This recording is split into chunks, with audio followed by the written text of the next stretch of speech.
Internet, Eric here. Well, it's Slashback Saturday today, and let me unlock this real quick. What Slashback Saturday is, if you don't know and you're new to the channel or the concept, Slashback Saturday is a concept created by my buddy Joe over at the Horror Man YouTube channel.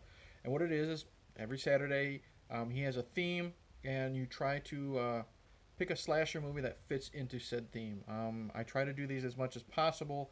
Um, and I wanted to do this one because I thought it would be real easy, and I can close a chapter in a series until the remake comes out. So my first ever Slashback Saturday was for Candyman. I did Candyman. I think it was something about myths and legends or something like that. And I had recently talked about Candyman Farewell to the Flesh, which is the second one. Well, this week's Slashback Saturday is 90s slashers. And I think this is the second time Joe has used this category. I think I've done it before. You have to check the playlist.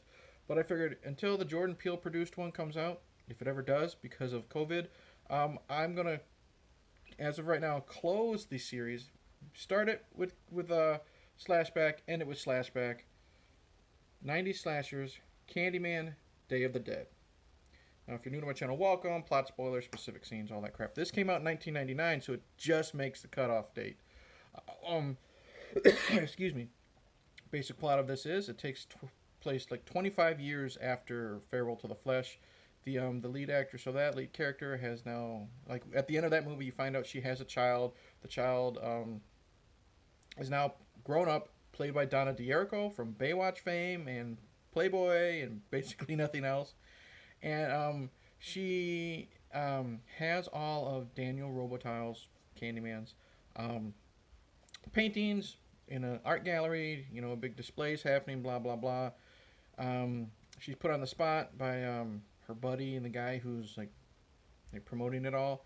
Makes her call Candyman 5 times, and of course Candyman comes out. Eventually, kills the guy doing the art display or the art depot, whatever you want to call it. Kills him and the hooker he's with, and then of course she's blamed for the murders. Blah blah blah. It's the same thing that happened in Candyman 1, Candyman 2, and probably in Candyman 2020. Went into this with very low expectations because I didn't dislike Candyman Farewell to the Flesh, but again, how can you follow up the original? Because the original was so good. And a lot of people shit on this one, and even Tony Todd does. He says that he doesn't really like this one at all.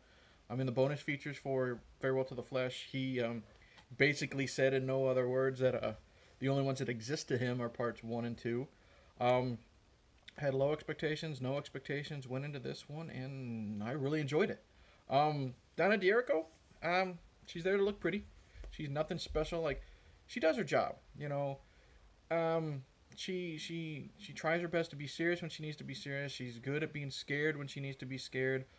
Other than when she does she has a good scream, but when she does like the uncontrollable screaming, like hands in the face or grabbing her hair type of thing, over the top and dumb. But she's okay. She's fine. I think she was honestly hired just to be a hot blonde in basically no clothes or tight clothes, because most of the time when we see her, the first time we see her, she's having a dream sequence and she's walking into a bathroom with a white tank top and black panties, and then of course lots of times she's just wearing nothing but a white tank top. She's very cold, and tight jeans and stuff like that. So I think she was hired to have a hot blonde, put in some hot looking clothes, and she ended up being likable. She's got good chemistry with all the actors. The only other actor in this movie that has any mention, because why mention Tony Todd? He's always great. He does his job. He's scary. He's menacing. He speaks old timey English and Clive Barker type dialogue or written dialogue. So he's great. So there. But the only other person worth mentioning is Nick Corey or Sue Garcia, however you want to whatever you want to call him, because he's credited both ways in this. Rod from the original Nightmare on Elm Street.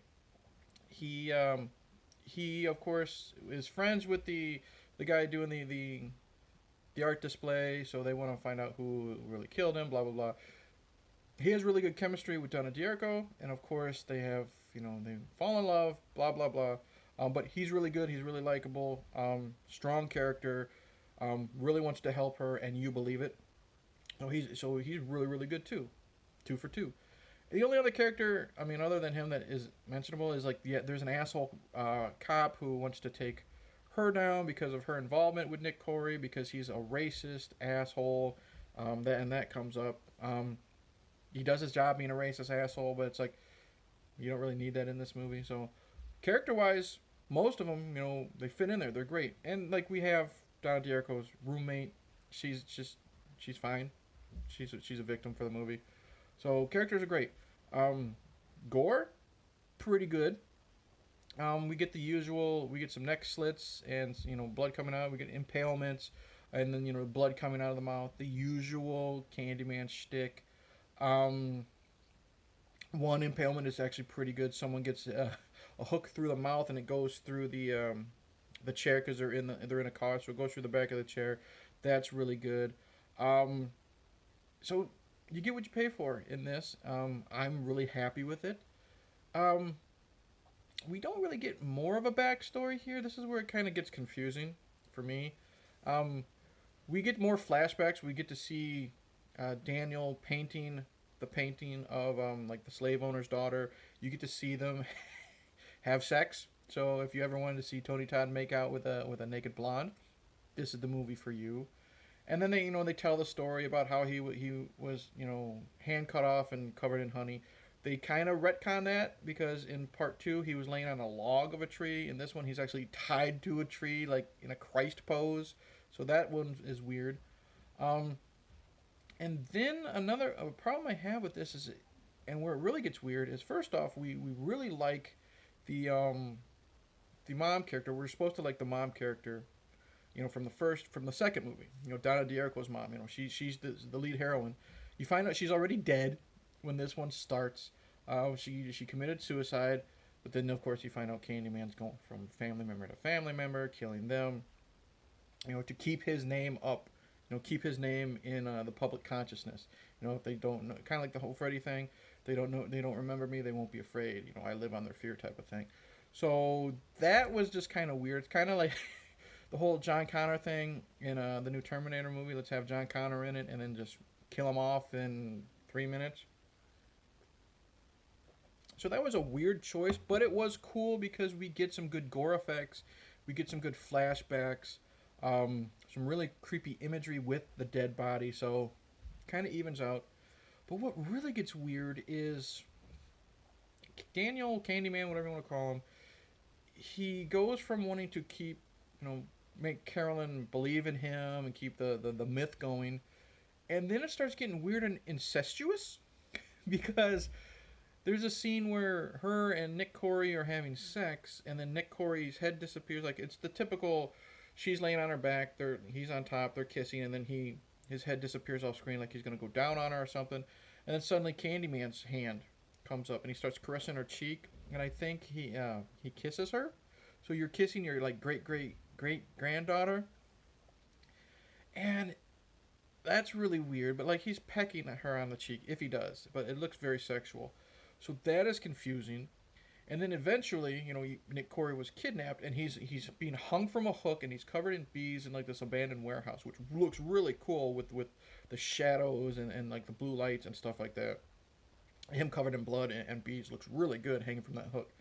And after she is kidnapped by a group of gang members or cultists that believe in the Candyman ritual, she's taken to the warehouse, and it's a really cool scene. I know I'll get to the weird incestuous part, but it made me think of she gets knocked out and she wakes up and she's tied to a chair, ball gag and everything, and these cult people, they're the ones, they stole her paintings after the murder happened, and they call on Candyman. Like you do see them in the gallery, like for a brief second. They call on Candyman. Candyman shows up, kills the lead cult guy, and the rest are killed off screen. Reminded me of like Hellraiser 3. You see some of the gore, and then like the doors close of the nightclub, and you just see the blood run under the door. So that was cool because it was all just sound. Um, the cult leaders or the cult members were a little too over the top when they were chanting, and the woman was like cackling like a witch, of course. But And again, the scene was great because you heard the sound, and then Donna D'Errico was tied to the chair with the ball gang, and she's just screaming that muffled scream while she's watching all this. Well, eventually, of course, she gets released, and she finds the painting of Daniel Robitaille, like the one surviving painting. And then he calls to her, like if you've ever seen like the movie Maniac series, you know the Todd McFarlane toys, he's calling out to her like this, and that's where they got, and he's got his chest open, and it's just his rib cage covered in bees, and he calls to her, and then he actually kisses her like lovingly. So I don't know where the incestuous part comes from. Why does he want to fuck his great great great granddaughter? Don't know. But other than that, I really enjoyed this. I love some visuals. Like eventually, before all the cult stuff, she goes to Nick Corey's grandmother, who is a healer, in Mexican culture, and she does some weird how would you say? She does some type of seance or something like that, where she takes a cigar, she smokes it all around Donna D'Errico, and then she cracks an egg. And I don't know if that's supposed to like bring out like all the evil or the bad juju, if you want to say it, and put it in the egg.